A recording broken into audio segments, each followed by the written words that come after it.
Hey guys, I hope you can see me alright. This glare of the sun is kind of getting in my way of making sure the camera's in the right place. I have something to get off my mind today. I booked the afternoon off work for my own mental health because I got some really bad news this morning. Yesterday, I saw a post from my friend's wife that said that my friend Ash, who I grew up with, who was a witness, one of my best friends for years, he was missing, and she knew right away something was terribly wrong because he'd never been late to pick up their kids, let alone just not shown up at all. And that's exactly what happened. So she waited 24 hours. She filed a missing person report, and last night they found him deceased in his vehicle. And he had overdosed, and she thinks it was intentional. And I asked her what was going on, if she was comfortable sharing any more details with me, and she told me that he had been depressed.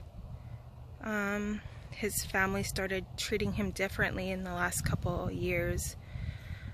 His family, as far as I knew, weren't JWs anymore. So I didn't know that he was going through this. I didn't know he was being shunned or ostracized or anything, because last I heard that they were out. But according to his wife, his mom and stepdad and his brother and his brother's wife all went back a couple of years ago and went in it full throttle. And by the sounds of it, the timing works out to be when, like, his family returned around the time that the big shunning convention happened, where they told people to shun, even inactive ones. Shun, shun, shun, shun. It's a test of your loyalty to Jehovah. And so that's exactly what happened, is their relationship with Ash changed. And they started pressuring him to come back. And he said, no, it's not right. I can't do it. They started telling him if he doesn't, that his kids weren't going to be in the new system. Like, things like that. Emotional blackmail. That's exactly what ostracism is. And his wife told me that he just couldn't take it. It did a lot to his mental health, and was on a downward spiral that whole time. And she really thinks that it's attributed to that, why Ash is no longer with us. So I wanted to make this video in honor of Ash. He's not the only one. There's so many people committing suicide that are ex-witnesses, disfellowshipped. Just a few months ago, I believe, on the East Coast here in Canada, 2 young 20-year-old guys committed suicide. And that was because they were both disfellowshipped for being gay, for being in love with each other. And they both ended up committing suicide about a week apart. And I just keep hearing so many stories, and I'll relay one experience with you that really overwhelmed me and made me realize how bad of a problem it is. I started writing a book a couple years ago, and I wanted to dedicate it to the victims of the Watchtower, be it shunning or victims of the blood ban. So I put a call out on the internet for people to contact me if they wanted their loved ones included in that. Well, the response was so overwhelming. It literally overwhelmed me to the point where I no longer could write the book, because I got hundreds of names of stories, and it was really affecting my emotions reading every day so many submissions about these people and their tragedies, and how they directly correlated to the Watchtower or being shunned.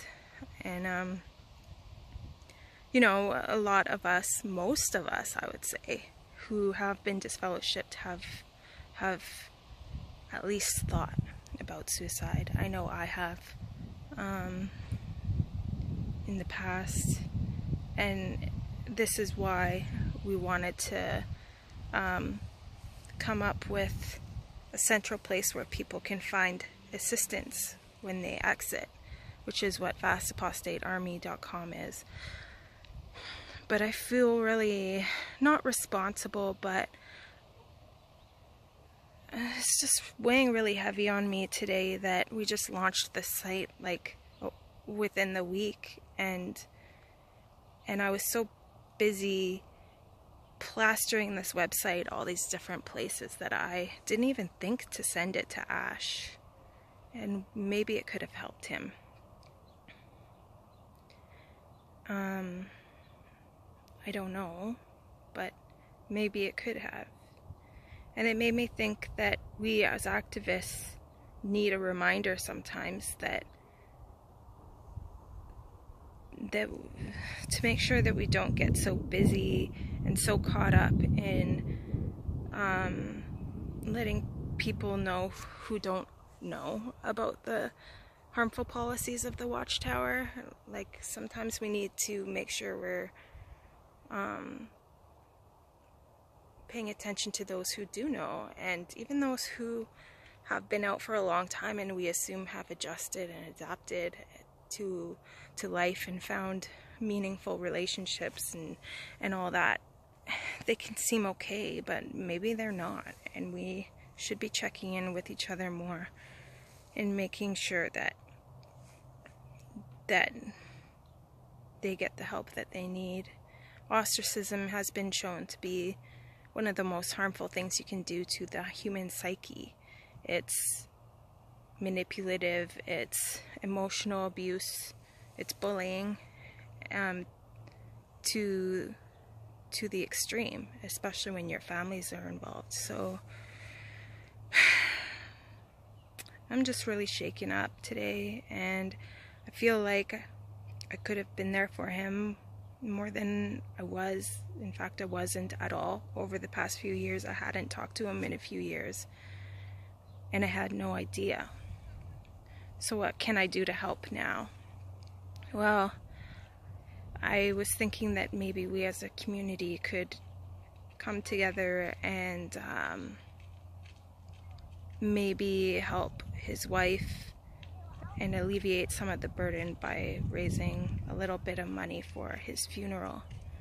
So I'll put the link to a GoFundMe at the bottom of this when it goes up, and if you feel comfortable contributing a little bit to Ash's funeral, that would mean a lot to me personally, and I'm sure will mean a lot to his wife and kids. So yeah, this goes out to Ash, who I spent many Halloweens with, hiding out from the pagan, trick-or-treating kids, pretending like we're not home, eating pizza in the dark, riding our bicycles by the beach, playing basketball after school. Those are memories I'll always cherish of him. So here's to you, Ash, and to all the other victims of the Watchtower. You won't be forgotten.